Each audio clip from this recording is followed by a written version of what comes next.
Clap one on three. One, two, three.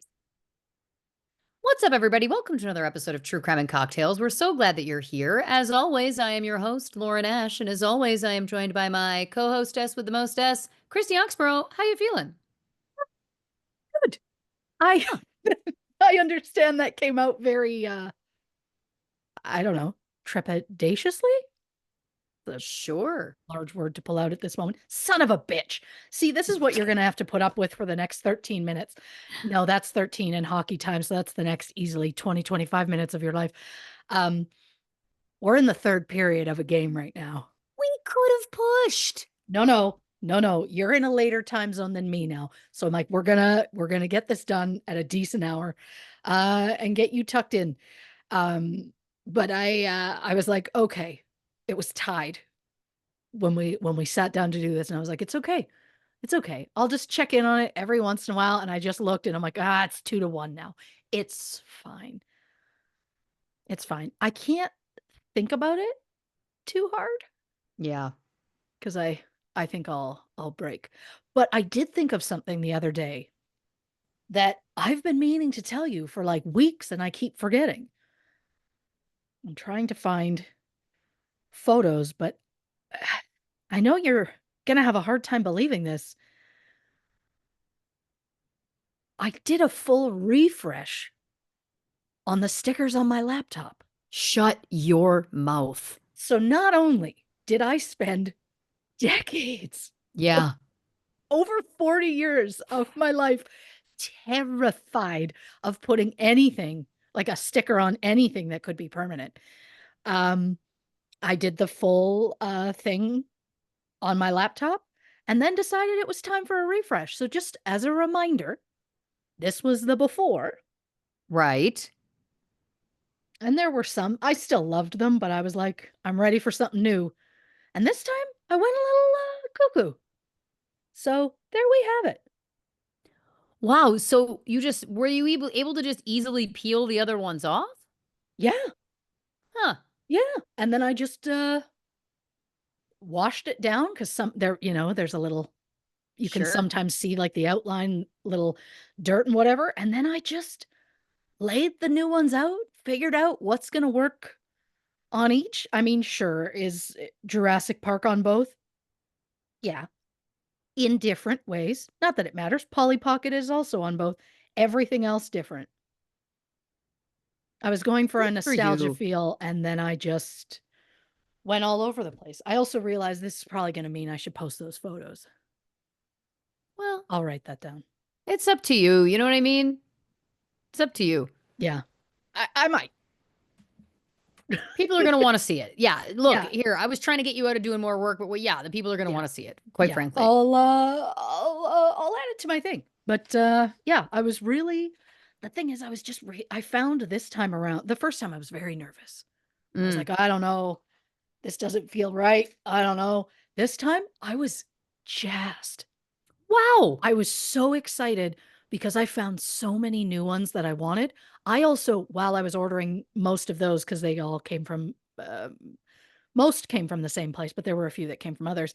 I ended up ordering so many extra that I'm already ready for months or a year from now when I want to refresh again. Wow. Now, you're going to love this. This is coming from a true anxious person. Of course. So you peeled the other ones off. Yeah. So they're like, they're just in the trash now, or? Oh, yeah. Oh, I know. I know. okay. Wow. The thing Wow. is, Okay. I when I went to take them off, I was like, God, but replacing them would mean I'd have to throw these out because I don't really have anywhere. Sometimes pulling them off will rip them, but I also don't have anywhere for them to go. And I was like, you know what? This is they had their purpose and now they're going. Very enlightened thinking. Yeah. Oh, I think I've come a long way. Like I think I've okay, that's a baby step, maybe. Maybe not a long way, just a baby step. But I'm trying. Like I I've been wanting to do like a deep, like clean sweep Wow. TLC's clean sweep. I've wanted to do a full clean sweep of my home where I Sure. like go through different rooms, attack everything so that I can just declutter as much as possible because I just feel so overwhelmed most of the time that I'm like, you know what? Maybe if I have less things in the space, I'll feel less overwhelmed. Right. And so, but then I get overwhelmed when I'm like, oh God, there's so many things in that room. So then I've decided, because I always start the new year where I'm like, I'm going to declutter and I'm going to pick a room and that I'm going to declutter that for the week or whatever. That's never going to work. So I'm like, break it into tiny things. So I broke it down into like each individual kitchen cupboard and drawer is a different thing. So my plan is once a day, I pick something. So if I only go through a single drawer, at least I did something. It ended up working out to 100 things. Wow. Some of them, unfortunately, it's like one is like a closet Mm. versus like a kitchen drawer. But I'm like, you know what? If if I can stick to it, and some of them are big enough that yeah, it might take me a couple of days, but if I can stick to it and like clean and declutter as I go, I'm like, by the end of it, I'll really have done something amazing. In 100 days. It's gonna take a chunk of time. But Right. I'm also, I think this is the right time because my brain is already like, so what do I have that I can get rid of? Like I'm I went just, through it. Yeah. I go you know what through I this. mean? Yeah. I'm just ready for it. And I think it's just because I'm trying to balance out the the mental anguish of like the stress of upcoming holiday and What can you all of bring those. in? Because yeah, shit's coming in. You got to get shit And out. yeah. And I mean, of the three children, only one of them is asking for something that kind of does not appear to exist. So I may have to slightly take something that that does exist and then alter it a bit. So I'm going to have a little a little project, which I always do because my kids always want something that's like, but that's not a thing. And then I just make it a thing. And so I'm like, you know what? Yeah, this will just be the one thing I do at Christmas. The one thing. That's Get cute. fucked, Christy. It's Like, it's cute. It's cute to yeah. see you at this stage, you know? Yeah. Yeah. This is I when I mean, should just have a tape recorder where I like play back your audio from like leading up to Halloween. Like I should just be like, yeah. remember this, you know? Oh, yeah. Yeah, I could, what could help me a lot would be to like hear some of the voice notes I sent you on Halloween, like the one, the one where I was like, I hate Halloween. And my voice just like broke and I went off. That's the moment. Like, that's the energy that I'm like, that's where I'm going to be at. Yeah. That's where I'm going to be at with Christmas. Yes, ma'am. Yes, Holy ma'am. shit. Kate, we're just not going to look at the game for the rest of this evening. Oh no. I just was like, I just need to know, and I don't need to know. It's fine. It's fine. It is what it is. It is what it is. You can't win them all. Statistically speaking, Certainly. Ow! Yeah, I know. I know. I mean it's I tell my kids all the time at their sports, I'm like, there is not an athlete on the planet that has won every single one of their games. So it is what it is. A loss is just part of it. Look, it's just again, it's the whole like energy leading into like also like how is it like almost December? oh, I trust know me. easily once a month we say like how is it this? How? How are we like about to be writing 2025 on things? This Like year sped by. I yeah, almost feel like I've been the victim of an assault. Like it just feels like I've been hit in the head. You know what I mean? yeah, Like somebody hit me in the head. I close my eyes, I open them again, a year has passed. Like it just doesn't sure. feel time has taken on new meaning. It's going Yeah. at a pace that feels alarming. Oh yeah.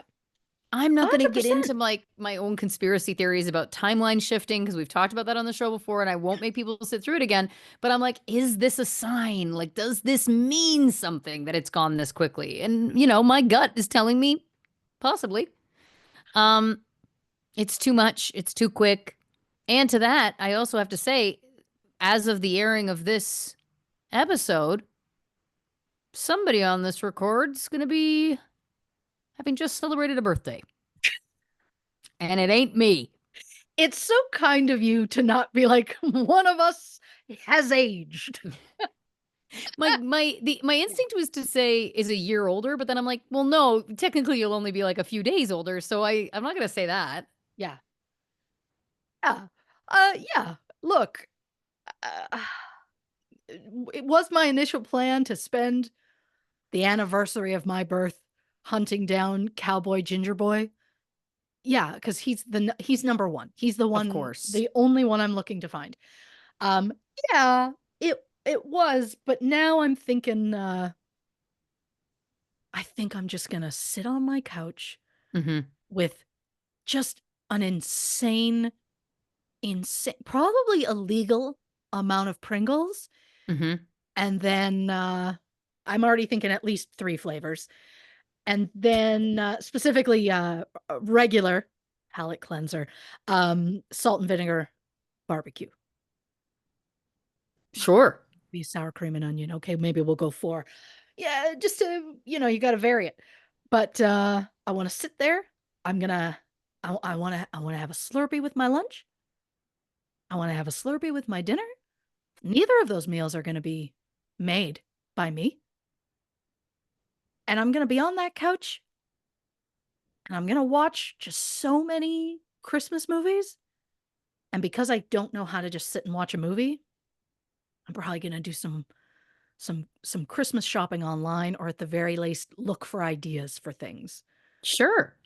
And I think that's how I'm going to spend the day, and I'm elated I at the love thought. to see this for you. Yeah. And look, my team won't let me down because they don't play that day. Hey. I was really hoping for a game that day, and there's not one, and that's okay. Yeah. I'm gonna spend the day watching. I mean, my plan is all new Hallmark ones because I have my darlings and specific movies that I'm gonna be wanting to watch first Right. because they have my darlings in them. And so I have specific ones saved for my birthday, which as of this record has not happened yet. But one of them, Hot Frosty, it's Mm. exactly how it sounds. The snowman comes to life. Lacey Chabert and Yeah. Dustin Milligan. Couldn't be happier. Couldn't be happier. I got one that's got Taylor Cole in it because I'm obsessed with her. And I got one that I cannot fucking wait. I believe it's called The Merry Gentleman or something like that. It involves Chad Michael Murray. He's going to be topless and he does some sort of dancing. I Right. can't wait. It's what Blanche wants and what Blanche needs. I was just gonna say, I think more than Yeah. what Blanche wants, I think it is what Blanche needs. For Yeah. her spirit. Yeah. Of course. Um, Now, very quickly, I just need to yeah. walk things back for just a split second here. In case you are someone who missed the episode, um, Christy has a list of actors and actresses Yeah. that she refers to as her Hallmark darlings.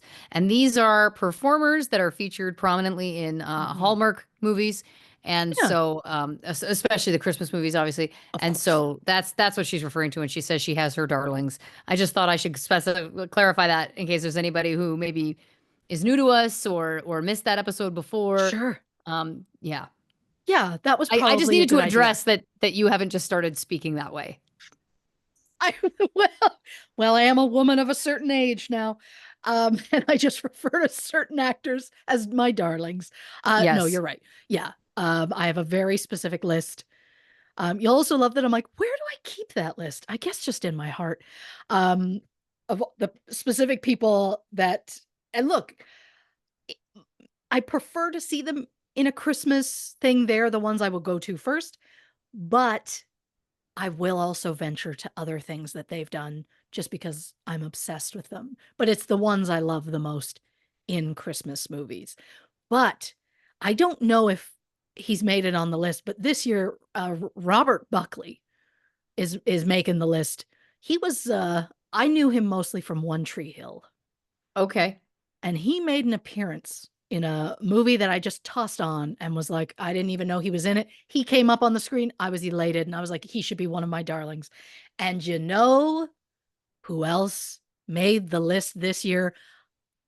Don't quote me because I could be wrong. I believe it was his first Christmas movie appearance.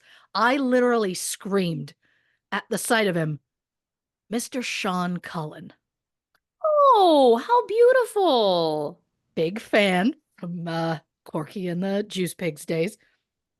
But I screamed. I was like, this is so exciting. He's one of my darlings. He was lovely. He was For everything I those, wanted him to be.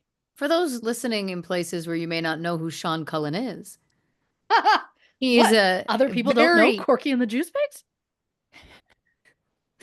he's a very beloved Canadian actor, and of course, to Yeah. get his start in a, you know what I'm going to say? I would call Sean Cullen Canada's Jack Black Ah, there it is. because he had a similar like Corky and the Juice Pigs was quite like Tenacious D in many ways. Yes. Yeah, Oh my and God. then became an actor. Yep. I'm writing that down because that is absolutely why I've been drawn to both of those energies. I'm just putting this together in the moment, and I'm going to be honest with you. I feel like a genius. You are. You absolutely are. I'm Thank writing you. it down. Sean Cullen is Canada's Jack Black. Is that what we're saying? Yeah. I'm sure that's not exactly how you put it, but that's the sentiment. Oh my God. Yeah, he's got the energy. Have we ever seen them in a room alone together? We haven't, but for decades, I would have paid anything to be in a room alone with either. All I'm saying is, I don't know what timeline we're in. I don't know what kind of magic's going on, but they could be the same person. I could see that. He just slaps a beard on when he goes over the border. Right? That makes sense. Yeah, he was Oh, very distinguished in this movie, and I was very happy to see him. I love that. No, that's a great one. That is a great one. Absolutely. You know what? He'd be a darling for me too. I don't have a list of darlings. If anybody's asking, don't bother asking. I don't got it. Don't bother Definitely, I want asking. to say it was like a hootenanny or something that I gave my list. For those of you who aren't on Patreon, oh no, we do the hoots on the normal. What am I talking about? I just wanted to keep For doing the the bit. hoots. The hoots. Yeah, Give a hoot, don't pollute. I love Not that. necessary. I think I make that joke every year. And what's sad about that is that it makes you realize at some point that it's like this is what it's like to age. This is what it's like. You'll make a joke that you're fairly Yep. certain you've made before Oh, yeah. and but not 100% sure. So you're like, "Well, I better Mm. make it just in case I didn't before." Oh, I have multiple that are like, I know I've made it before. It didn't really go over well, but I'm Mm. convinced it's such a solid joke. I'm gonna try again. Just to dust yourself off and try it again. Thank you Try that so little much. joke again. Joke again. I've First, been you working don't on music, succeed. folks, Yeah, so I'm in music creation mode at the moment, so can't couldn't be fight that. happier. Can't fight that. Look, if we're gonna talk Aaliyah lyrics, Okay. Uh, I'll say my this. I won't have a lot to say as I am not well versed.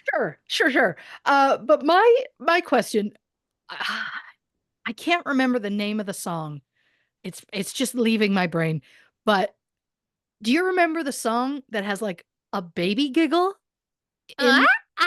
we've talked about Yes. this on the show before. Yeah. What is that and why is it there? What producer went, you know what this needs? A baby. Yeah, Because that's what it sounds like. good question. I mean, I want to remind you that when Brian Wilson was making pet sounds for the Beach Boys, he also was like, I need a horse.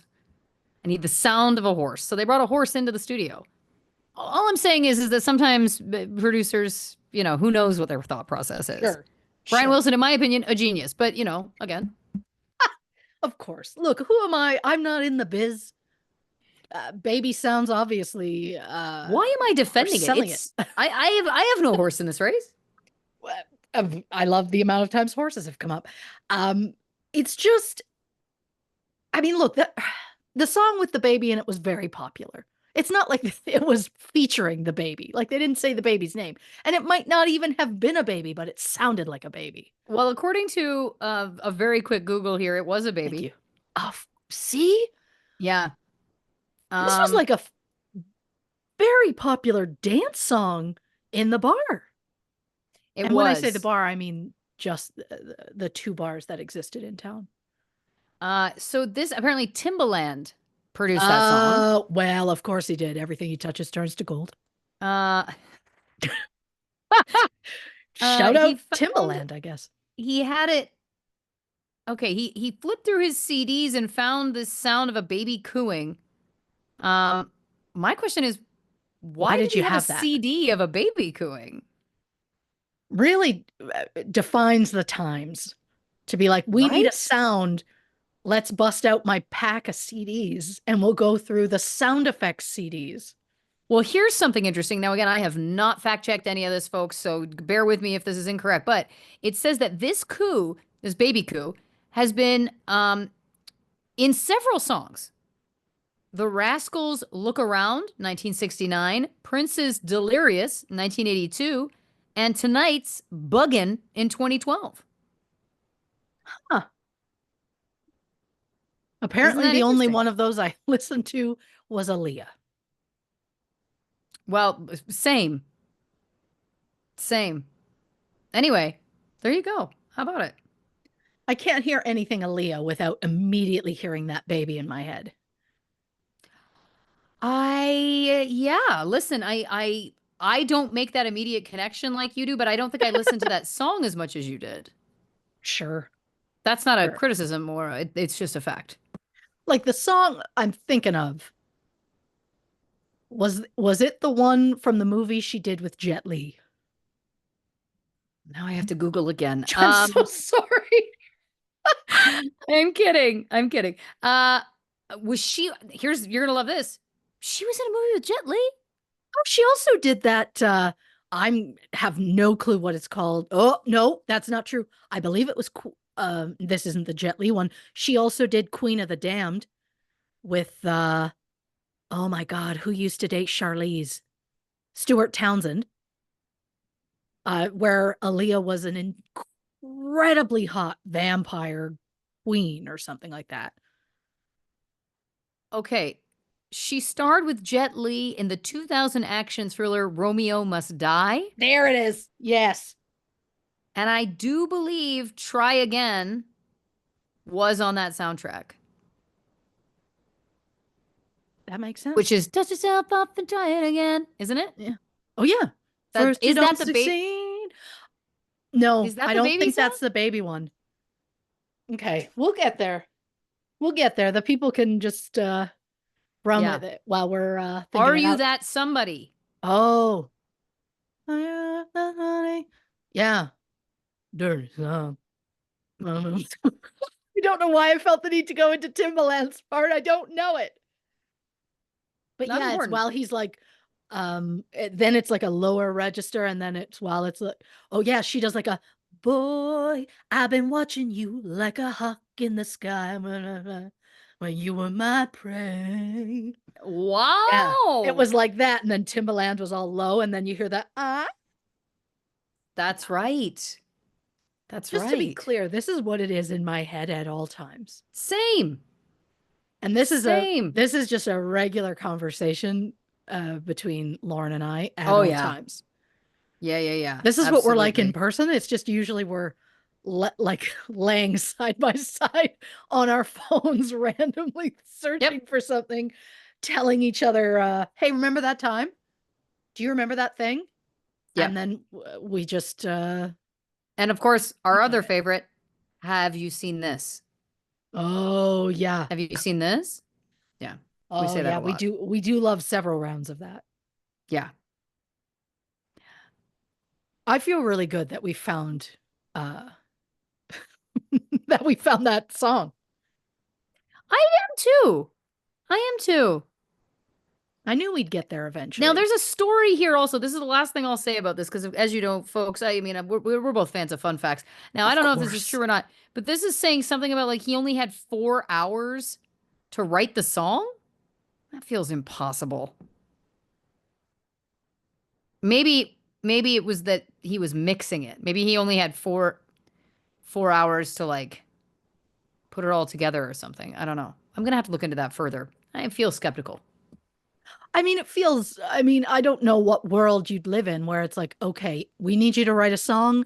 You've got 4 hours, go. Like that sounds like Well, a competition show. I was just gonna say the world I'd be in is on the edge of my seat watching the best reality show ever made. Clearly, I mean Sure, that would be nice. sure. Has there been a songwriting reality show competition program? Songwriting? Um, I mean, obviously there's a lot of singing ones, but I don't Yeah, know about songwriting ones. What was like the Canadian one? Something about becoming a star? pop stars.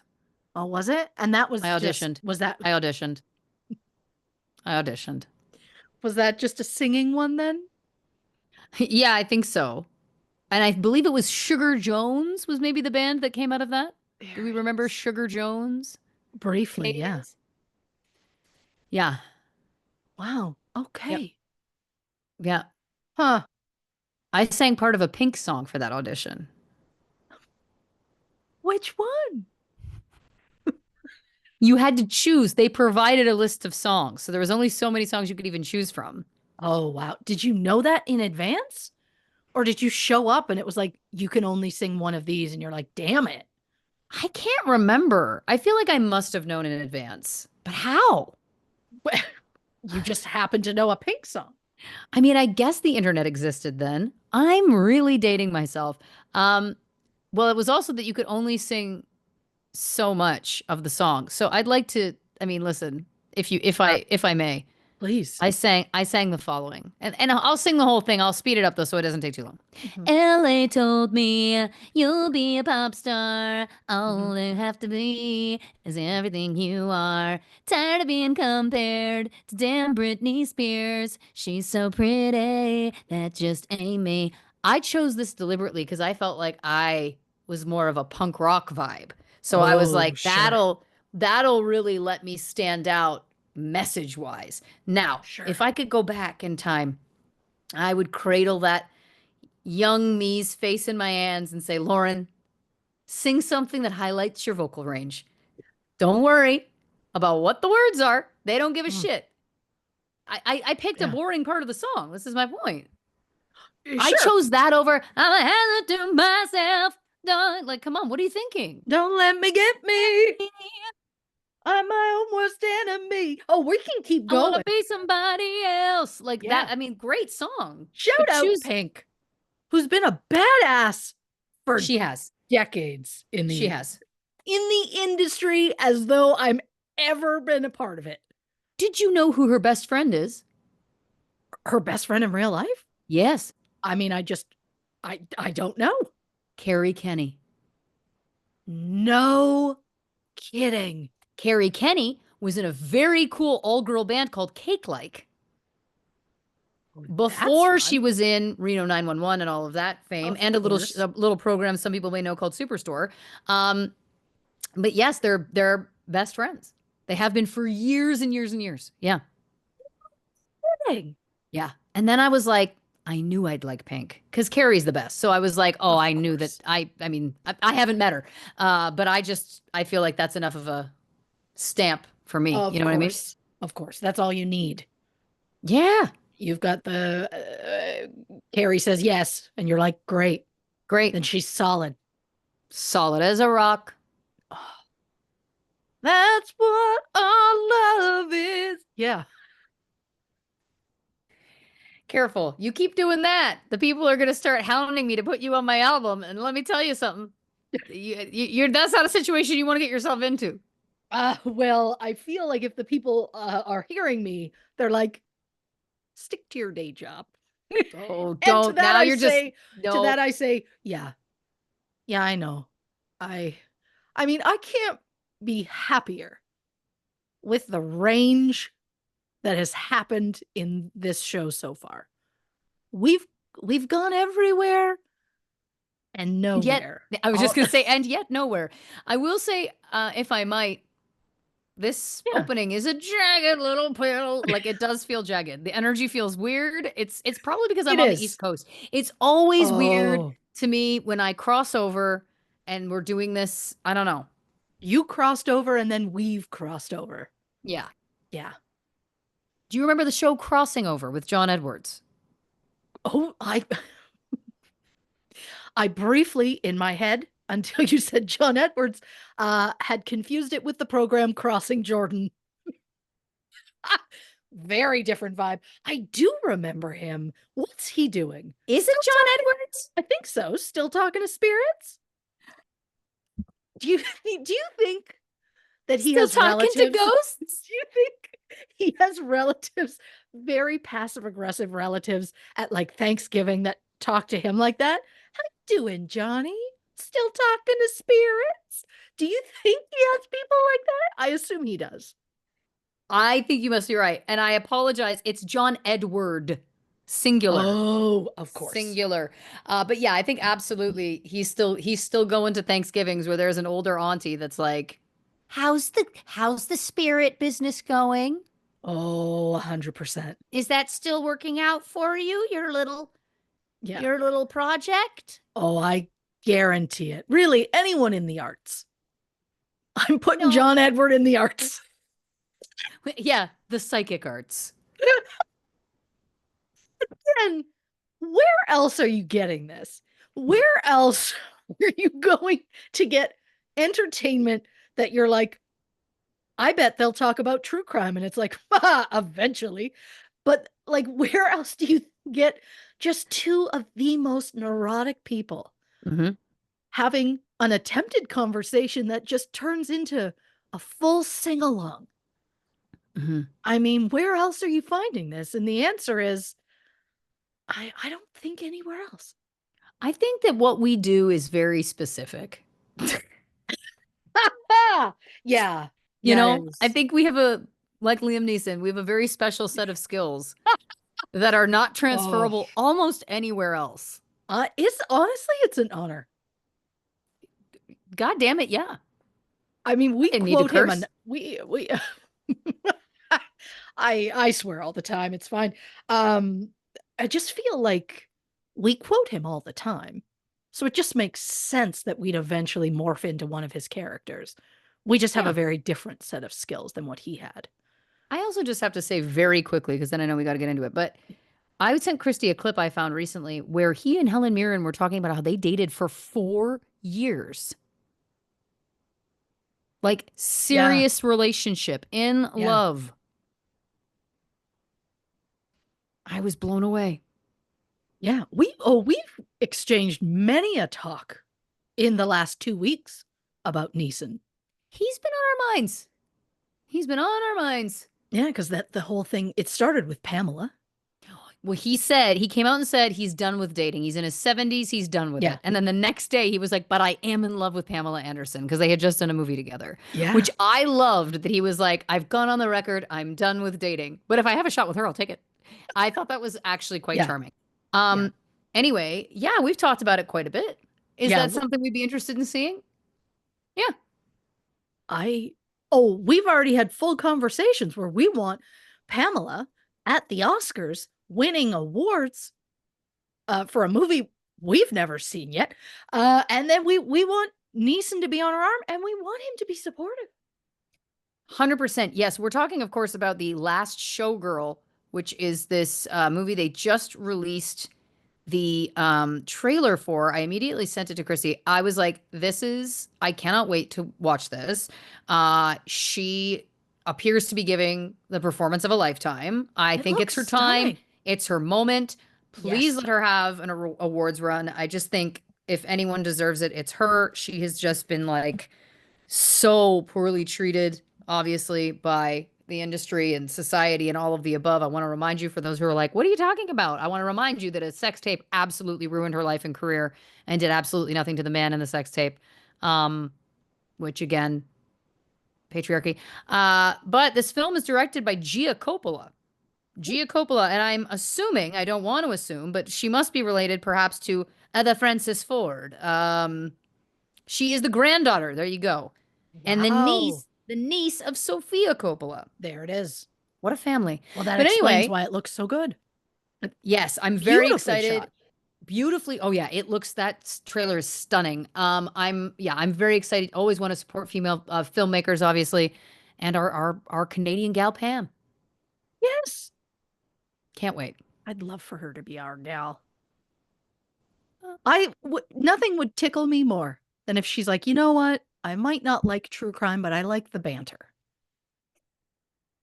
And to yeah, that I say, Ms. Anderson, what an honor.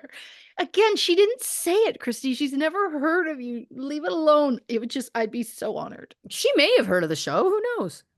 That's Stranger the things thing. have happened. We don't know for sure. We don't know who all is listening to this show. That's very true. You know what I mean? Yeah. Well, if nothing else, I hope they've enjoyed the first 30 some minutes. Yeah, we got to get into the case because otherwise we're gonna be going on and on. But before I do, I got to ask you what you drinking over there. I'm doing a Pepsi slush.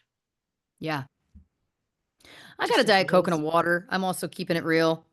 Good Again, for I've you. been in the studio, so I don't want to dry out the pipes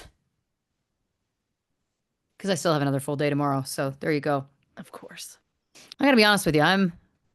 Yeah, we're burning the midnight oil. We're cranking out the Yeah. hits. I'm very, very excited. Very, very excited. Ranking out the hits. Cranking out the hits. Oh, I love this. Yeah. Also, if we could just get Pink to be like, let's do a song together, I'd Oh, die. well, she did one And with I'm Dallas Green. She's like very close friends with Dallas Green. That feels like a Canadian connection. well, I if you don't know like, Dallas Green, but but if she likes Canadians, now's yeah, the time. this is it. She likes one Canadian. Like, why am I like, well, obviously she likes all of us. Not all of us. Never say never, baby. She's just never met us. Once she's Yet. there, she's going to be in love. On that note, speaking Yep. of love, we're talking about Love Fraud. Of course, a Hey, documentary that I have recommended to so many people. I thought it was absolutely shocking and also compelling, and I'm very excited we're going to be talking about it on the show. But to get you up to speed right now, I'll give you a little bit of background. Love Fraud follows the story of three women who learned that they were all conned by the same man. Richard Scott Smith would immediately love bomb each a woman, rack up thousands of dollars worth of debt in the woman's name, then change his phone number and skip town. Over the span of 20 years, Smith allegedly did this to more than 20 different women, including 11 women whom he married. In a documentary that proves that hell hath no fury like a woman scorned, we learn all the disgusting ways this absolute piece of shit takes advantage of women and how he manages to believe that he is the real victim. So, how did these women learn the truth about Smith's identity? Where is he now? And did these women ever see any justice? Christy Oxborrow investigates. I mean, I think it goes without saying. Spoiler alert. Christy gets a scotch mad in this episode. Not at all men. At one man in particular. Listen, So it's gonna unless be you're what it's brand gonna new be. to the show, I don't think that's going to shock anybody. No, I mean I'm it's people are very used to me yelling at men by now. Oh, Um yeah. it just is what it is. Also, before I forget, uh the other day I ran into a past coworker of mine and she pointed out that she listens to our show and I just thought that was incredibly sweet. So thank you to Jen. I'm giving her that Oh, shout out. And I hope she's doing something fun because she always listens to us while she's doing something and she likes to be productive. And I'm just like, it's also okay to sit down. That's how I live my life. But I like that you gave a shout out that basically said you're always doing something, but just know it's okay to sit down. That's some wisdom right there. oh, Pearls. Pearls I'm of impressed. wisdom. I'm constantly multitasking. And I love that part of her multitasking involves us. So I think that's very sweet. So thanks, Jen. Yeah. You Thank know, you, Jen. so before I get angry at a man, Yeah. disclaimer. This episode will contain mentions of intimate partner violence, suicide, and child abuse. So trigger warning for those who need it. 45-year-old Tracy was a single mom living in Kansas City, Missouri in 2016. She worked as a real estate agent and had recently gone through a divorce. Tracy had decided to put herself back out there, but to quote her, quote, dating in your 40s sucks.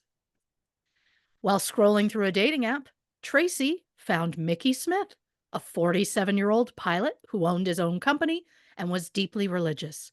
Tracy and Mickey hit it off immediately and became inseparable. Before Tracy knew it, Mickey had moved in with her. She said, quote, one minute we were dating, the next he was staying over, and the next minute he had his stuff moved in. And while that may be a red flag to some, Tracy said they seemed perfect for each other, so moving fast didn't seem unrealistic, which is why Tracy didn't find it odd when Mickey proposed just weeks into their relationship. And since they were getting married, Mickey suggested it was probably for the best if they got a joint bank account. After all, they wanted to buy a house together. So Tracy put down an initial deposit of $2,500 and Mickey was going to make his own deposit. He also bought Tracy a brand new Porsche and then promised to pay for Tracy's son to go to college. And while some may be quick to question where is Mickey getting this kind of money, he told Tracy that he was in the middle of a medical malpractice lawsuit. According to Mickey, he had some sort of surgery and the doctor accidentally cut a nerve in Mickey's face. And then the doctor lied about it in the medical records. So he sued him. And after attorney fees, Mickey was expecting to receive about 7.8 million, which he, of course, was going to share with his soon to be wife. Unfortunately, after the engagement, Mickey started acting really strange. He barely slept at night. Instead, he spent hours watching TV, specifically random Lifetime movies and the show American Greed. For those who've never seen it, American Greed is a documentary series that focuses on white collar crimes like embezzlement and Ponzi schemes. And just for fun, I'll add that the Lifetime movie that they showed in the documentary as an example of the movies he would watch was the 1996 classic No One Would Tell, which stars Candace Cameron Bure and Fred Savage and was a big favorite of ours in our youth. Everyone ignored the signs. As soon as I saw that on the TV, instantly, I said out loud to myself, I'll never be too busy to see the signs. Yeah. Which again is an inside joke with Lauren and I that we've had for decades. Long time. Yeah, long time. And I love that we could sit and explain it, but we won't. So this behavioral change, if it wasn't strange enough, Tracy said that Mickey started having this habit of putting just a small amount of hot water in a bathtub, not enough for an actual bath, but like basically just a warm puddle in the tub that he would just sit in the dark. Nope. And if that wasn't strange enough, Mickey started getting really impatient about their upcoming wedding and repeatedly asked Tracy if they could move the wedding date closer. Tracy's daughter, Kayla, who was 22 at the time, was incredibly suspicious of Mickey, so she went through Mickey's car and found pill bottles with labels ripped off and official paperwork with the name Richard Scott Smith. When Kayla searched Smith's name online, she discovered a blog written by Smith's ex-wife warning women that Smith was a con man. And not only that, but all the pictures on the blog of Richard Scott Smith were pictures of Tracy's fiance, Mickey. When Tracy learned the truth, she had the locks changed on her house and she called Mickey to say their relationship was over. Mickey said the blog was just a witch hunt and nothing but lies. But Tracy knew she'd been lied to, so she told him she never wanted to see him again. She took all his clothes to Goodwill. And that Porsche that he had bought for her, the check bounced. What a shock. Yep. So Mickey wasn't the man he claimed to be. He was actually some schlub named Richard Scott Smith. So, for the sake of clarity, I'm just going to refer to him as Smith for the rest of this episode. Um, so, Tracy's daughter finds the blog called Scott the Crook Smith. And through the blog, Tracy meets multiple women who all had relationships with Smith, some of which overlapped Tracy and Smith's engagement. And I'll say it. This this for me is where the Love Fraud documentary fell a little short. They didn't tell us any dates. I'm not saying I needed anything exact, but you had access to the women, you had access to the marriage licenses. Why not just tell the months and years he was with each woman so we can have some sort of visual graph to highlight how much the relationships overlapped? Just a nice basic graph. That's all I'm looking for. I'm hot for graphs, is basically what I'm saying. But just to show how much of a scumbag he is Of course. when they're that close or even overlapping. So, from the best I can tell, Smith was with Tracy for 3 months in the spring of 2016. Around the time of their engagement, Smith met hairstylist Sabrina in May 2016 during a hair appointment. After 4 appointments where he tipped her $50 each time, Sabrina and Smith officially exchanged phone numbers, and a month later, Smith got Sabrina's name tattooed on his body. Yeah. Sabrina said, quote, "I was in love with him. He made me feel like number one, and I never had a guy do any of that for me before." Soon after, Smith quickly proposed and then took out a $250,000 life insurance policy on Sabrina. And with a massive insurance policy in place, Smith suggested they should go on a cruise. Unfortunately for him, they had to cancel their trip after it was discovered that Smith had a tumor, which he quickly had removed. So, my question then is, was he planning on shoving her overboard to I collect that mean, money? I think anything's possible. So Smith and Sabrina start to plan their wedding. Smith tells Sabrina he'd been married once before, but he got divorced 3 years prior. In reality, Smith married a woman named Jean in August 2015, and at the time of his lie to Sabrina, Smith and Jean were still married. Not to mention, Jean was absolutely not Smith's first wife, so he's just a big liar all around. When Sabrina found out that Smith was still legally married, she ended their relationship after 6 months. Then Sabrina learned that Smith had been using her credit card to pay for his medical bills, along with paying for cable service in 4 different Kansas City apartments. I can only assume it was for 4 other girlfriends. Smith also took out credit cards in Sabrina's name without her knowledge and used them to buy 2 brand new cars. And if that wasn't bad enough, he also drained their joint bank account. Sabrina estimates that Smith left her with about $95,000 in debt. Oof. And because Smith is an absolute scumbag level prick, he told Sabrina's family that Sabrina was the one frivolously spending his money. Mm-hmm. And since I briefly mentioned her, let's go more into the backstory on Jean, who is either wife number 8 or number 9. No one knows for sure. Jean met Smith at a singles group, and since they hit it off immediately, they decided to run off to Vegas to get married in August 2015. It was not said how long they were together prior to the wedding, but Smith convinced Jean to invest in his business, Prestige Corporate Living, which leased apartments and then subleased them to renters in the area. A scam within a scam, side note.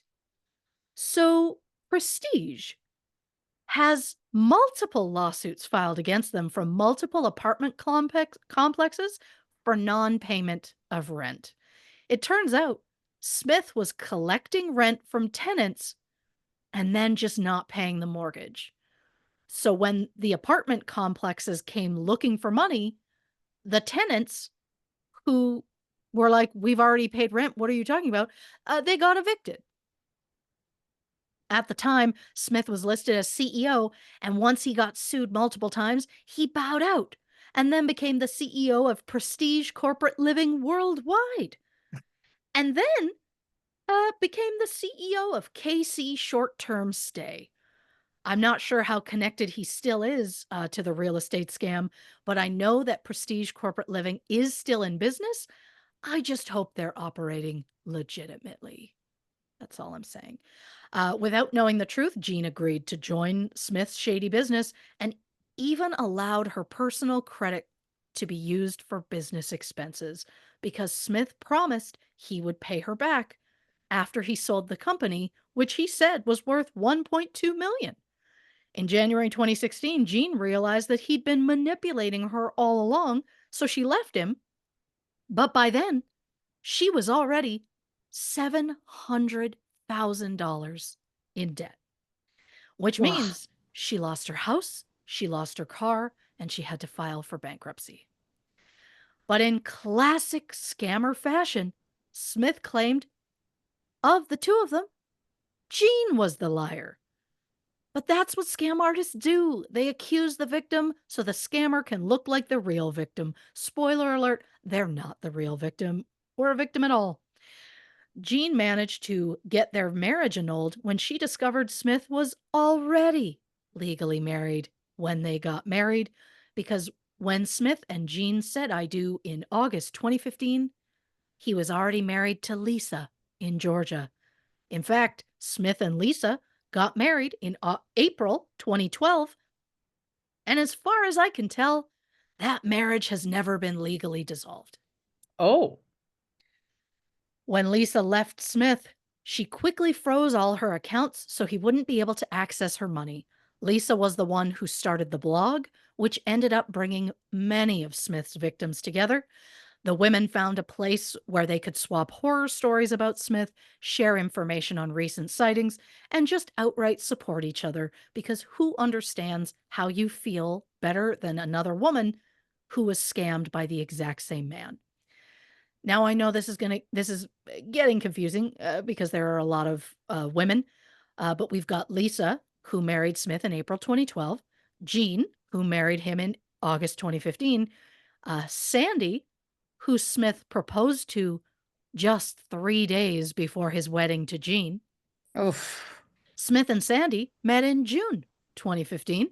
Like Jean, Sandy was also convinced to join in Smith's business, as did Holly, who met Smith on a dating site in 2014. After talking online for 2 months, Smith moved in and convinced Holly to join his business and become a 50% partner. Holly's family, however, were immediately suspicious, which caused Holly to take a hard look at what was going on. Turns out Smith had spent thousands of dollars on Holly's credit card without her knowledge. Holly ended the relationship in May 2015, right before Smith moved on to Sandy. And less than 3 months after meeting Sandy, Smith was charged with domestic abuse. On September 2nd, 2015, while staying at a hotel in Des Moines, Iowa, Sandy says that Smith flew into a rage, threw her to the ground, kicked her, and then hit her in the head with an iPad. Smith was arrested on charges of domestic abuse, and his first phone call from jail? His wife, Jean, because Jesus. they'd been married for mere weeks at the time. Smith told Jean he was jumped by a random guy, and when Smith tried to defend himself, the guy had him charged with assault, which would make sense if the charge was assault, but it wasn't. The charge was specifically domestic abuse, meaning assault on a partner. But since Jean believed she was Smith's only partner, she just believed there was some kind of mistake with the charges, and she bailed him out. Smith was later given probation for the abuse charges and free to move on. To be clear, I am not blaming Jean in any way. She assumed her husband was telling her the truth, which is an absolutely fair assumption to make. Mm-hmm. But Jean wasn't the only one who trusted Smith. So did Sandy, Holly, Sabrina, and Tracy. Not to mention Jennifer, Vanessa, Catherine, Teresa, Ellen, Rachel, Lisa, Paige, Angela, Candy, Crystal, two women named Rebecca, two women named Heather, and at least two women named Stephanie. This vile excuse of a man left a long line of women in his wake. Sometimes he went by Mickey, but other women knew him as Rick or Scott, and his occupation changed depending on the women he was pursuing. Sometimes he was a car salesman. Other times he owned a real estate company or worked in finance or was a pilot, a lawyer, a chef, a doctor, a wine connoisseur, and even one time, a professional water skier. Sometimes, which I can't even imagine how he pulled that off, um, sometimes Smith claimed to be an expert pianist. But if they asked him to play anything, well, gosh darn it, he didn't know anything. He also claimed he had a black belt in karate. He told multiple women, including Tracy and Ellen, that he was awaiting a large settlement from a medical malpractice suit. Smith was also known for changing his hobbies and his overall persona based on the woman he was pursuing. If the woman was deeply religious, then so was Smith.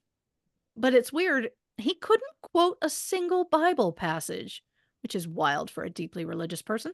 If the woman loved the outdoors, so did he. If the woman was an atheist, so was he. Whatever their hobby or main interest, Smith was always the same. To give that appearance that he was their ultimate dream man, he instantly became whatever the women wanted him to be so he could earn their trust before taking advantage of them. Smith would also take stories he learned from one woman and tell them to other women as his own stories. For example, one woman said Smith told her stories about his younger sister, Nicole. Yes, he does have a younger sister. No, her name is not Nicole. But it turns out that all the stories Smith told about this sister, Nicole, were actually stories another woman had told Smith about her own daughter. And immediately to me, that sounds like Smith doesn't have any positive stories about his actual sister, which I blame him for. He was considerably older than her, but we'll get into the relationship between him and his sister in a moment. It's just so gross to use one girlfriend's stories to try and win favor with another girlfriend. And I know what many of you are thinking. How did these women immediately believe Smith's lies? Why didn't they notice the red flags that in this moment to us seem obvious? Well, while researching this documentary, I have come across so many comments that talk about these women in that negative way, blaming them for what happened to them. And I just think that instead of getting angry with these women, maybe we should redirect that anger at the man who deserves it. Smith took advantage of women who were lonely and looking for someone to spend their life with. And when you find someone who ticks all the right boxes and makes you feel like there is no one better suited for you, maybe it's hard to see the forest for the trees. And to mock these women for trying to believe the best in someone is cruel and unnecessary. So let's just all agree that these women are victims, and Smith is the only one that deserves any negativity of any kind. But these women are far from alone. According to Norton.com, in 2022, 70,000 people in America were victims to romance scams, which cost them $1.3 billion. In 2023, there were 64,000 reported victims who lost $1.14 billion. And that, of course, only accounts for the people who reported being scammed, as some, I'm sure, did not come forward due to embarrassment. It also only accounts for the financial toll that these scams took on the victims and not the psychological or emotional tolls. It takes a special level of asshole to be able to tell someone you love them while you're secretly stealing from them. Absolute scumbag behavior. But that is how Smith worked. With each woman he dated, Smith would tell them he loved them within the first 2 weeks of meeting, sometimes even as quickly as 3 days in. Then he'd move in with them and then almost immediately propose. And while it seemed surprising to some that so many women accepted Smith's marriage proposals within a month of meeting him, they all said he was incredibly charming and always the perfect gentleman. In reality, he was just love bombing them immediately, quickly proposing, sometimes marrying them, just so he could use their credit to buy vehicles and houses and then ghost them, change his phone number, and leave town. As Tracy put it, quote, in the beginning, he was very loving. He would bring me roses all the time, all that old fashioned courtship type stuff. But there comes a point in a relationship where he changes, and it was the same for all of us. He becomes controlling, mean, and aggressive. So, who is this bum anyway? Richard Scott Smith was born February 22nd, 1971, in the Midwest. According to his aunt, Smith's home life was very chaotic. He lived with his grandparents until he was 9 due to his mother's verbal abuse and her struggles with alcohol. Not much is known about his mother, other than the fact that her mother and her grandmother both took their own lives by setting their house on fire. I Interesting. wish that there were more public details about that, specifically how old Smith's mother was at the time, and how we know both women set that fire and both purposely took their lives in that fire. Like, I like those details, but they aren't there. But when Smith was 9, his mother, who'd been out of his life up to that point, visited for Christmas and then just took off with her son, not telling anyone where they were going. In fact, the family didn't know what happened to either of them until they were reunited with Smith 27 years later. Whoa. We don't know what Smith's life was like living with his mother, but according to Smith, his mother was verbally abusive and incredibly hard on him. Smith said that when he would get home from school, his mother would immediately start screaming at him. He said he was always afraid of what she would say. She called him lazy, stupid, worthless, and said he would never amount to anything. Well, guess what, fucker? You proved the woman right. You should never speak to a child that way. I'm just saying, I just like this man. It is what it is. So, I'm getting ahead of myself. It's a little early, maybe in the episode to yell at the suspect. He deserves it. Just know he deserves it. So Smith claimed his father was an alcoholic and that after divorcing Smith's mother, the father got married multiple times, had multiple children, and simply forgot that Smith existed. How much do we trust Smith's version of events? Honestly, not much. But if it's true, it's interesting that Smith's father would spend his life going from woman to woman, and that Smith would resent him for it, even though Smith would essentially do the exact same thing. But we'll get to that. Smith also claimed that one of his father's new wives would often lock Smith in a room and beat him with a belt. When he tells the story on camera, he sheds just enough crocodile tears that you're like, oh, he's absolutely lying. He claimed, quote, I desperately wanted to be part of a real family. And to that I say, did this stepmom lock you in a closet and treat you terribly? Or did your dad move on and have multiple kids and forget about you? Like, which of those is true?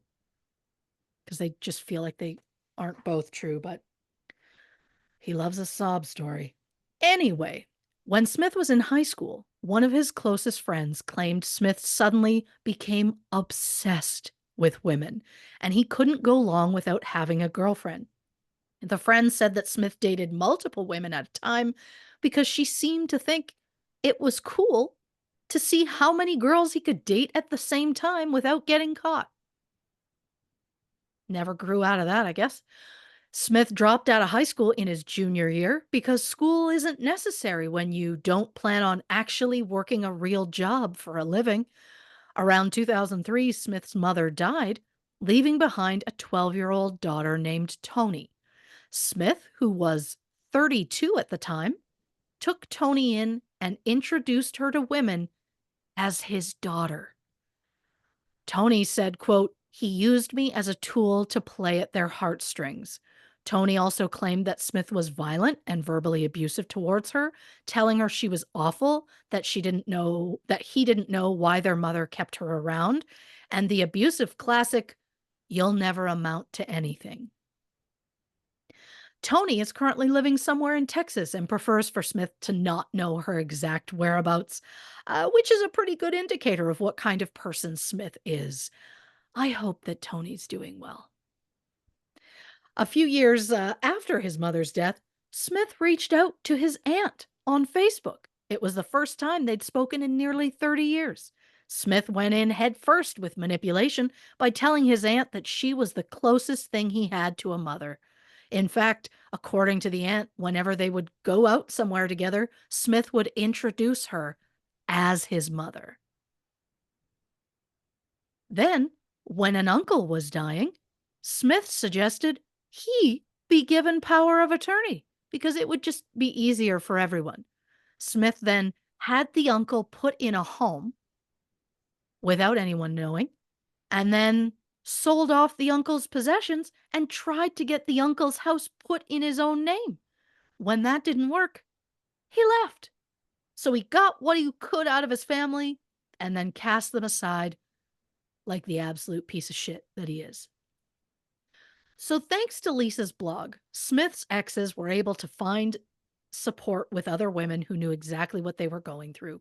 They also used the blog to keep tabs on Smith's current whereabouts in the hopes of preventing him from taking advantage of even more women. The women also wanted to see justice, although most of them preferred to call it revenge. According to Sabrina, quote, "The best way to get over a man is revenge." I I respect it. I respect it. Holly, who ended her relationship with Smith in May 2015, won a civil judgment against Smith for $90,000 plus interest. Not surprisingly, I don't believe he's paid her yet. Yeah. Then in 2017, Sabrina sued Smith for identity theft as he had taken out multiple credit cards in her name without her knowledge. Smith got bailed out of jail and then skipped town before any trial could happen. So at this point, there's a warrant out for Smith's arrest in the identity theft case, but the police weren't looking for him because they have bigger fish to fry. So in 2018, the women joined forces and hired a bounty hunter to find Smith for them. Enter Carla Campbell. No one is a bigger fan than me. Well, you'll love what I say next. For those who watched the documentary, I think I can safely say we likely all agree that Carla was the star. Without question. She was a full vibe, and I loved every second of time we got with her. My three main reasons why I was obsessed with her. One, she wore a t shirt that read, "Remember when I asked for your opinion? Me neither." Two, Carla mentioned that she likes doing those diamond painting puzzles, where you take all the little diamond square beads and you like glue them on with a pen. I don't know how they work, but she loves those sort of things. Um, and she said, quote, "When I get really stressed out, I do these. Keeps me from killing people." And three, Carla referred to Smith as Satan's son. That's right. That's right. She was just an absolute spitfire. And honestly, that is the perfect energy for chasing after a man whose goal in life is taking advantage of women. That's who you want in your corner. Back in the early 90s, Carla was working as a bartender when she witnessed a man slap a woman so hard that the woman fell off a bar stool. Carla tackled the man to the ground, and while she was choking him, another patron suggested maybe Carla should become a bounty hunter because she had a lot of fight in her. Carla took the man's advice and became a bounty hunter in 1993. When she was approached about Smith, Carla was working at Manny's Bonding Company in Olathe, Kansas. Carla, who was absolutely appalled by Smith's behavior, agreed to take the case on pro bono. And I think there were two reasons why that is. The documentary only got into one of them. For one, Carla suffered abuse in a previous marriage, and it made her despise men who abused women in any way. But also, I think part of the reason that she willingly took the case on was because Carla had her own encounter with Smith in 2017.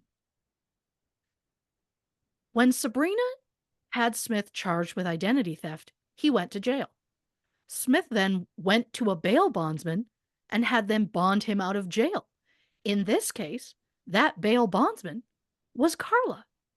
And Smith told her the whole thing was just a witch hunt. And she had no idea about the allegations that were against him at the time. But basically, the defendant gives some sort of collateral, like a house or a car, to a bail bond company. And the company, they also have to pay a small fee, but then the bail bondsman pays the court part of the bail money and agrees that they will pay the rest of the money if the defendant disappears. So, as the bail bondsman, Carla would have paid part of the bail to get Smith released. And once Smith took off, she would have been on the hook for the rest of that bond money. It's just interesting to me that the documentary didn't point that out. I mean, maybe they thought it would make it seem like Carla was only chasing Smith down for her own reasons. But to me, it just showed yet another woman that Smith screwed over. Yep. And nothing's going to make me dislike Carla. So it Nope. is what it is. Nope. Carla discovered that Smith had used 5 different aliases, 10 different social security numbers, 43 phone numbers, and 58 addresses throughout his schemes. She was also able to confirm at least 10 marriages. When they finally tracked Smith down, they found him in Wichita, Kansas, running his own seafood restaurant called Crab Kings. Who was the restaurant's co owner? Well, Smith's latest girlfriend, Carla, not the bounty hunter, another Carla. This is Carla spelt with a K, and the bounty hunter is Carla spelt with a C. Unfortunately, this is an audio medium, so you can't physically see the difference. So I'm going to do my best to differentiate the two Carlas. When girlfriend Carla first met Smith, she was married. In fact, girlfriend Carla and her husband had been married for 39 years. They had multiple children together. But after Smith's sweet talking, Carla drained her joint bank account, took her husband's retirement fund, and took off with Smith. And according to Carla with a K, Smith told her all about the accusations his exes had made, but he promised her it was just a witch hunt. And she believed him because to her, well, if all that stuff was true, he'd be in jail. Oh, if only it were that easy. So they used Carla's money, Carla with a K, to open Crab Kings, also with Ks. And surprisingly, it was successful. That is, until Smith emptied the restaurant's bank account and took off. His girlfriend Carla found out about it when the employees complained that their paychecks had bounced. Carla went to the bank to have Smith's name removed from the account, but it was already too late. He had gotten what he wanted and was ready to move on to his next scam. Oh, I should also mention that in the few months that the restaurant was open, Smith dated Tammy, one of his employees, even though the entire time he was very much in a relationship with girlfriend Carla. Tammy said after being together for just 3 days, Smith was already telling her he loved her. Then he disappeared with the restaurant's money, so I guess Tammy really dodged a bullet on that one. After Smith left Wichita, bounty hunter Carla tried to track him down.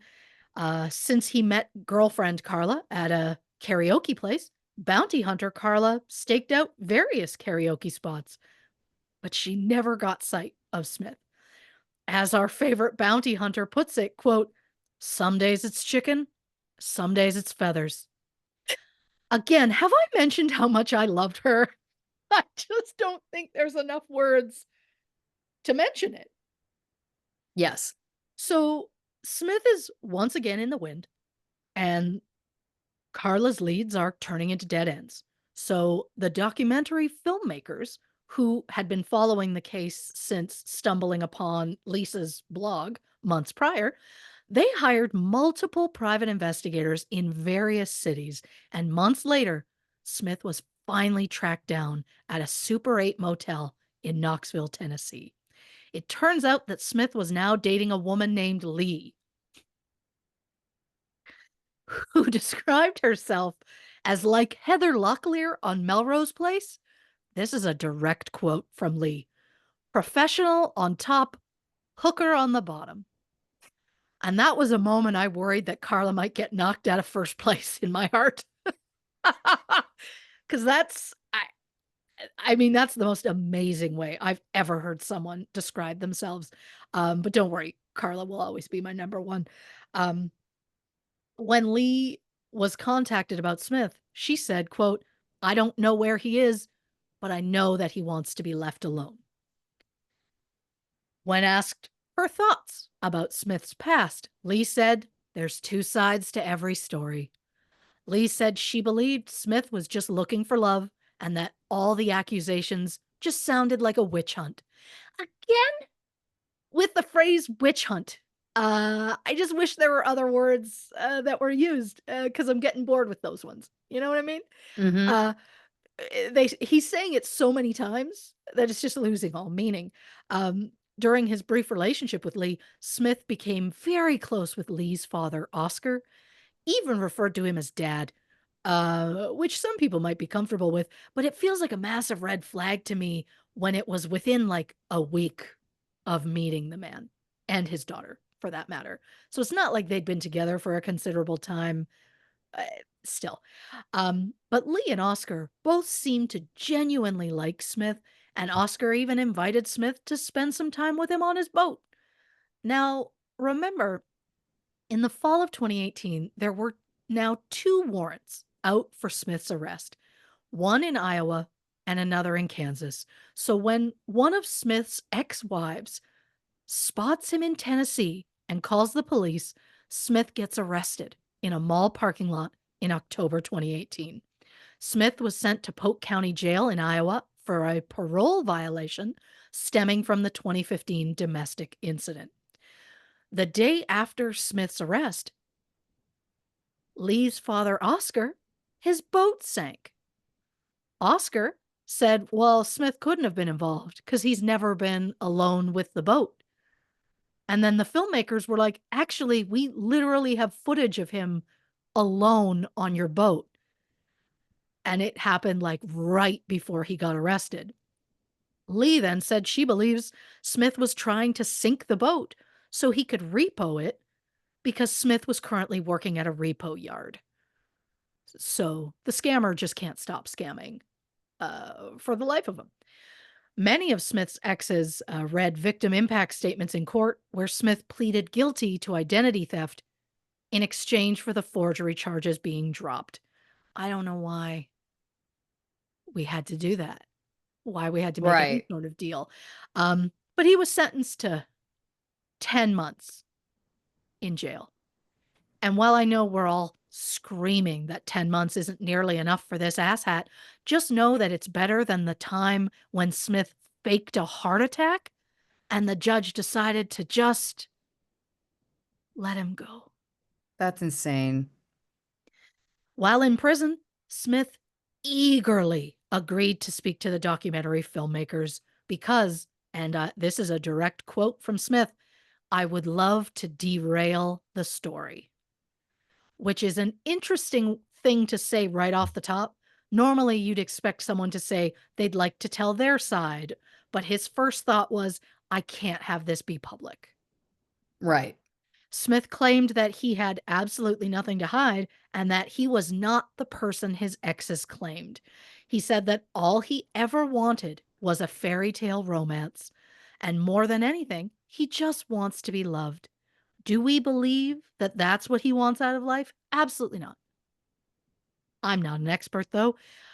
When asked why he proposes so quickly in relationships, Smith said, well, he only did it because he didn't want to lose the women, which, feels disingenuous coming from a man who has a history of taking women's money and then running away. And despite the fact that lying to women was his MO, Smith claimed, quote, I don't ever want anyone not to trust me. Well, that's That ship has bold. sailed. Yeah, exactly. Yeah, yeah. That ship has sunk like that boat. Yeah, 100%. When outright asked about conning women, Smith denied it. He said he was the one paying their bills and that the women he dated were, quote, fixer uppers who didn't have much to begin with. Gross. Couple of things. One, saying he paid their bills means nothing to me because we know when Smith was dating Sabrina, he was using her credit card to pay the cable bill for 4 other women. Two, calling these women fixer uppers is wildly insulting, especially when they all had their lives together with jobs and places to live, and Smith had neither of those things when he met any of these women. And three, yeah, I said a couple, and you're getting an extra one anyway. So three, by suggesting he couldn't have conned these women because they didn't have much to begin with, makes his con that much worse when he admits he knows they didn't have much, but he still went in and took everything anyway. What a truly heinous pile of garbage. That is where I'm at with this. Just seeing his face enrages me, even when it's from prison. Somehow, prison doesn't seem like enough of a punishment for this shit stain. Yeah, I said shit stain, and I mean it with my entire soul. Smith was asked how many times he's been married. He quickly said 5, which is the exact same answer he gave during the police interview following his arrest. He was asked then to name his wives in order, and he quickly rattled off Angela, Jennifer, Teresa, Jennifer, Jean. He then said, oh, yeah, Lisa. She was between Teresa and Jean. So, did you say Jennifer twice, but meant Lisa the second time? Or were there 2 Jennifers? We don't know. The filmmakers then mentioned 4 other women, and Smith rolled his eyes and then goes, oh, yeah, I remember them. By the end of the interview, he admitted to being married 10 times, but he refused to say that he'd ever been married to 2 different women at the same time because he claims he always believed he was divorced before getting married again. And yeah, sorry, bud, none of us are buying that, especially not when you proposed to one woman 3 days before you married another one. Throughout the entire interview, Smith is constantly twitching, he's clearing his throat constantly, he's making big gestures with his hands, and on a completely unrelated note, those all happen to be the signs that someone's lying. Other signs include a change in speech patterns, excessive fidgeting, and use of non-congruent gestures like saying yes but shaking your head no. And look, I'm not outright calling him a liar, but to quote Sheriff Woody from Toy Story, if the boot fits. That's where I'm at. I love it. This guy once told one of the women he stole from, quote, I swear on a stack of Bibles, I never lied to you. Nobody believes that. No. And of course, he's a liar. He knowingly took advantage of dozens of women and yet tells people he's the real victim here. Of everything that has happened in his life, including being in prison, Smith's biggest upset is Lisa's blog because he says it's incredibly stressful. Oh, okay. But don't worry, he's not bitter about it. In fact, he said to Lisa, quote, I forgive you for what you've done to me. Oh, wow. She publicly told people you used her so she could try and prevent you from using other people. She is not in the wrong here. It kills me he won't just admit what he's done and take responsibility. Instead, the best he can say is, quote, I'm absolutely ashamed in some of my actions. Just some. Honestly, I would love a list. First, I mean, I love a list. And second, I am fascinated to know what things he finds shameful. Will it be everything we've heard him do that actually is shameful? Probably not. But we know there's at least a small part of him that fully understands that what he's doing is wrong. He told the filmmakers, quote, I'm going to do everything in my power to fix me. So he knows there's something that needs fixing and yet still fully believes he's the victim. It's fascinating. But don't worry about Smith. He's not letting any of the negativity get him down. He says, quote, no one will break me. I will bounce back. He also said, quote, the only thing I could do is move forward. Huh. Well, you know what else you could do? Um, you could apologize to these women or pay them back the money you owe them or stop actively trying to hurt anyone else or ideally all of the above. If you need a list, again, I'd be happy to make you one. But whether Smith believes he's in the wrong, the big question here is why did he allegedly con these women? He didn't go after incredibly wealthy people and amass some huge fortune. He went after women who were looking for love, and in return, he destroyed their credit and their self esteem and then just moved on to the next victim. Bounty hunter Carla described Smith as a nickel and dime con man. He didn't make a lot of money, he just went in and got enough money to get by. So why do it? Was he really just looking for a way to get through life without actually having to work? Did he like using and hurting people? Did he feed off controlling women? At one point, Smith was married to a woman uh, named Michelle. She said their relationship was brief, but it was like a dream come true until their wedding day. At the reception, Smith allegedly kept just force feeding Michelle's shots until finally he told her she needed to go outside and get some air. Once outside, Smith slammed the door, which caused Michelle to bang her head on a fire extinguisher and pass out. She needed 5 stitches. Michelle said after that he became controlling. He wouldn't let her speak to her family. He threatened her. He kept track of her phone calls, demanded to know where she was at every single moment of every day. Michelle said, quote, in the end, he didn't even take any money from me. He just wanted to control me. So did Smith get off on control? Was that why he went after these women? When outright asked about conning women, Smith denies it. Nope, wrong page. I was like, that doesn't make sense. Jesus. She's doing great, folks. You're doing great. So, did the turbulent relationship with his mother cause him to grow up believing that women owed him something? Or is he just an outright scumbag who likes using people? He once said, quote, I have a desire to fucking win. So, does that mean this is all just a game to him? Honestly, it's tough to say, but Smith has all the classic traits of a con man. They tend to have a high level of energy and a constant need for excitement, which causes them to suffer from insomnia.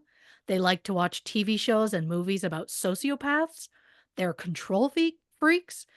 They also always have some sort of sob story that they use to manipulate people. So, yeah, Smith is ticking all the boxes. And then, despite being sentenced to 10 months, Smith was released after just 6 in April 2020. He immediately found himself a new girlfriend, and we can only assume how poorly he treated her. According to the filmmakers, when a trailer was released for the documentary, a woman reached out to them to say her sister was dating Smith and that he was living with her and refused to let her speak to her family or watch any TV. Thankfully, that woman did manage to get out of the relationship before it was too late. As of this record, there is no word as to Smith's current whereabouts or the number of victims that he has added to this list since his time in prison, which is chilling to know that he has openly committed fraud, bigamy, assault, and forgery, not to mention things that we don't even know about. Bounty hunter Carla said, "This is a dangerous guy. There is more to come. He is not done. He's still out there." And she's absolutely right. A guy who spends 20 years running continuous scams is not likely to suddenly change and become a decent person. Lisa's anti Smith blog still exists, although it hasn't been updated since August 2020. But according to the blog, there are currently two protection orders in place against Smith, one in Kansas and one in Iowa. While the blog seems quiet, with exception to some new comments from people seeing the blog or the documentary for the first time, the exes have said they're not going to stop. Sandy said, quote, "We have a crusade. We're not going to stop until we see him behind bars again. That is our end goal." I hope that each of the women in this case have found genuine love and happiness, and I hope that Smith hasn't. It's that simple. Sadly, in May 2019, Carla retired from bounty hunting after being diagnosed with stage 4 lung cancer. She passed away in August 2022 at the age of 61. I genuinely love that woman, even though I've never met her. I'll say it. Spitfire. Reporting for True Crime and Cocktails, I'm Christy Oxborrow. Oh, what a ride. Listen, let's take a quick break, hit the can, grab a drink, and we're going to be back with our thoughts and feelings about love fraud on this episode of True Crime and Cocktails. Clap 2 on 3. 1, 2, 3. Welcome back to this episode of True Crime and Cocktails. We're, of course, discussing love fraud. Oh my gosh, so many things. This was so wonderful not to hear these stories because they're obviously horrific, but Sure. it made me remember how much I loved this documentary, mostly because of Carla.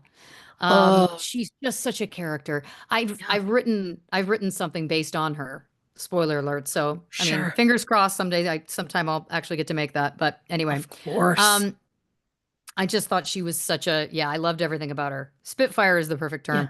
Again, Um, she is the energy you need to go after someone like this. oh yeah, had to be her. Yeah, Had to be her. Her 100%. life's work. Her Yes. life's work. First of all, thank you for schlub. Yeah. I called him many things, but that might have been a favorite. Oh, I love the word schlub. Um, all right, where am I going here? I mean, all of these stories, it's so interesting to me that he told, was it Lisa with the blog? Yes. He told Lisa that, oh, that blog is the worst thing that's happened to me. It's incredibly stressful. You know what I'd love to say to that? You know what's incredibly stressful is waking up and your bank account has been drained and the person that you thought you were going to marry is nowhere to be found. That I would say would classify to me as incredibly stressful. 100%. Um, Especially when Jean, for example, ended up $700,000 in debt. I'd say that's probably more stressful than the blog. Agreed. Yeah. Um, because for him, it's, ain't no thing. He can just move on to the next person and harvest a bunch of money and then move on to the next person and so on. So Yeah. really, what a mess. Um, it's just so many women, and I feel like there's so many more that just haven't come forward or don't know Yep. about the blog and don't realize that this is this person who's been doing this to more people. I wonder if now too, as the documentary's been out for a while, if there's even more that have come out since. We need an update, Sure. is my point from the filmmakers, I feel like. Yeah. Um, and this kind of opinion that it's like, why would these women trust him? I feel like I agreed with you. That's such a it's such a cop out, because again, it's like I feel like there's so much fodder out there, always especially aimed at women about how we are supposed to be with dating. It's like, well, don't make sure you give him your trust until he has a reason to break it, and like don't do this and don't do that, and you don't want to put him off and you don't want this. And it's like maybe we should be talking to the men like, hey, don't scam women.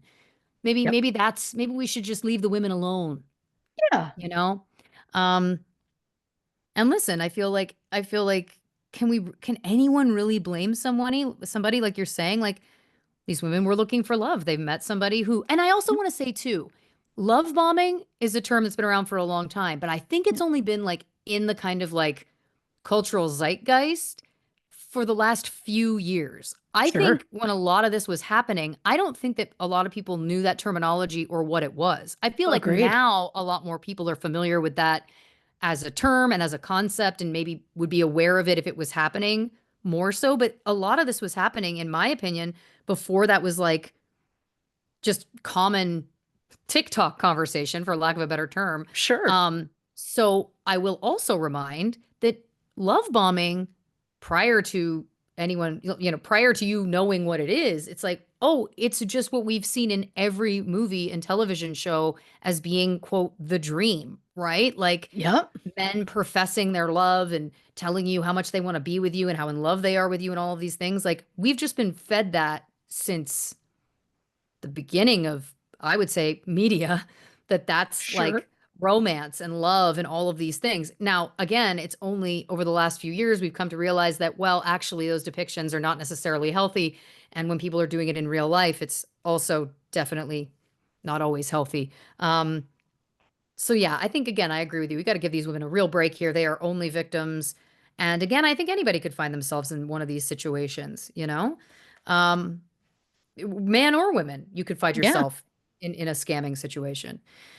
Um, the details about his childhood are fascinating to me. Again, it feels like psychologist hat, the fact that his mother stole him away and then he didn't see his family for 27 years, the fact that she was so verbally abusive, emotionally abusive, all these kinds of things.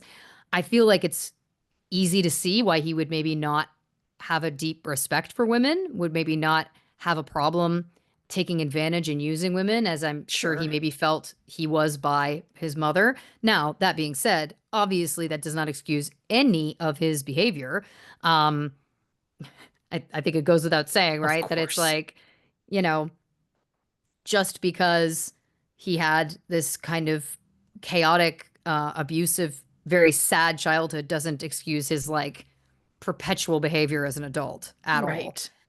It definitely feels like there's a personality disorder here. I remember feeling like he was like classic textbook narcissist, like thinking he's smarter than everybody, super Yep. manipulative, like lying without any sort of like really being comfortable lying and really thinking again that he's smarter than everyone. He's going to get away with everything. It feels like he's got some like pretty overt traits. The fact that he said, I believe he was talking about high school where it was like he wanted to see how many girls he could date at the same time without getting caught.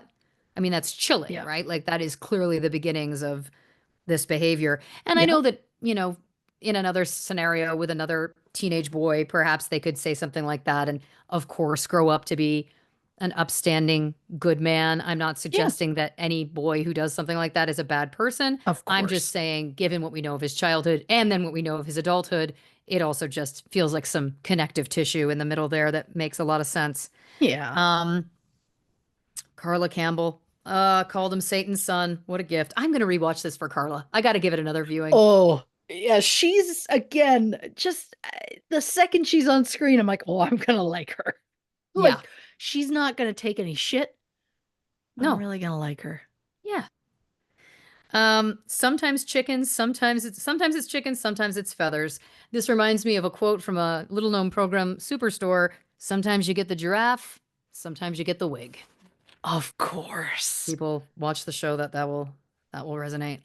Um, okay, the fact that he was found at a Super 8 motel in Knoxville, Tennessee just feels like you can't script it. Feels like it's like Yeah. this is a TV show. Like it feels like the specifics are just so specific. I forgot about the thing about the boat, about Lee's dad's boat, and how they were like, well, Yeah. he was never on the boat. And then the filmmakers were like, we actually have footage of him alone on the boat. Like, what?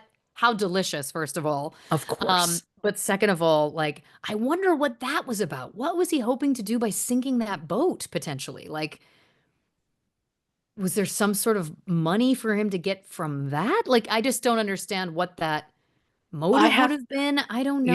know. I just assume that it would have been like an, oh no, the boat sank. It's okay. My company deals with this kind of thing. Oh, right, right, And right, then right. somehow he's making money off it and then leaves before they find out that he didn't give them anything. Right. That makes sense. That makes sense. The fact that he faked a attack and the judge let him go. I I mean, you can't, know. again, you can't write this stuff. Um, yeah, the fact that he just denies outright conning women. I'm like, this is a narcissist. This Yeah. is a textbook true personality disorder. They did Because say that when they were following him, when they got close enough to his vehicle, they saw all like his side mirrors and the mirror, his rear view mirror in the car were all pointed to face himself. that's chilling. Like his all of his mirrors were pointed to face at him instead of, places they should be for vehicle Right. safety. Right. But he Vehicle wants to be able to safety. see his own reflection anywhere he looks. Yeah. Gross. Oh yeah. Um, from schlub to my next favorite, shit stain. Yeah, look, I mean I don't know why I always feel the need to justify things that I say, but that was in my soul. I loved it. Yeah. I also love the conviction in which he was like, I've been married 5 times when we know that there was at least 10. And I think if there was 10, there was probably more. Like, come on. Um, 100%. there could have been a lot of weddings too that were like not necessarily like legally binding. You know what I mean? Yep. Like there's lots of anyway. I'm going to do everything in my power to fix me. Mm. Well, what would that involve? What is in your power, Mr. Shitstain? What have you been doing? Because I'm going to go out on a limb here and say I don't think that he has any real motivation to change. In fact, if anything, I think he's just saying that to manipulate people into thinking that he's not a terrible guy. I think that that's his only MO. Sure. Um, again, it's just such a like textbook narcissist move to be like, I'm going to derail this documentary. What, you'd like to Oh, interview me? Of course. You know what I mean? Like it just feels like it's like again, like he thinks yeah. that he's smarter. He thinks that he's so clever that he can talk his way out of looking like a complete animal like he is, which is impossible. But he thinks that he's so charming he could probably get away with it, which again, spoiler alert, he He's can't. not. Because then and then, right after that, we have a quote of his saying, I have a desire to fucking win. Well, there we go. And, getting released from prison early after only 6 months, I mean, that's a win. This is part of the problem is that he's getting, that one judge let him go because he faked a heart attack. He's getting released from prison without serving the full term. In some ways, he is rewarded for the behavior, right? Like, there isn't Yeah. a whole ton of reason not to continue engaging in the behavior because we already know that he doesn't have any empathy for these women. So it's not that he's Correct. going to all of a sudden one day wake up and go, I've been treating these women poorly. I should really reassess that. That's not going to Huh? happen. And it's No. not like he, again, has been running into like the only thing, like he's saying, the thing that was the worst for him was the blog. That was the worst part of all of this. It's like the legal implications. He can deal with those. Not a big deal. Correct. It's It the was court of the public opinion. it was the idea that someone might Google him and find Right. it, which then leads to, well, he might have less victims to choose from. Right. Right. Last thing I want to say, I'm going to double back for a quick second. Sometimes he was a car salesman, other times a water ski expert or a pianist who can't play the piano. Yeah. Um truly what but that to me just speaks again to like this deep personality disorder. Like the idea that you would be so audacious to say, "Oh, I'm like a concert pianist," Someone's going to knowing ask you to play. and that you can't. Yep. And you're going, I'm so smart and clever and charming. Ain't no thing, chicken wing. I'll get my way out of this, no problem. It's like the rush. Part of it is like, I feel like is the rush of getting away with the lie. It's like, Oh, I'm sure. going to say something that's absolutely something I cannot make good on, right? It's it's like he's dangling a lie, begging them to catch him in the lie. Right. So that he can play the game of, oh, how well can I talk myself out of this? Yeah, I could see that. Right? Which I'm sure he usually can.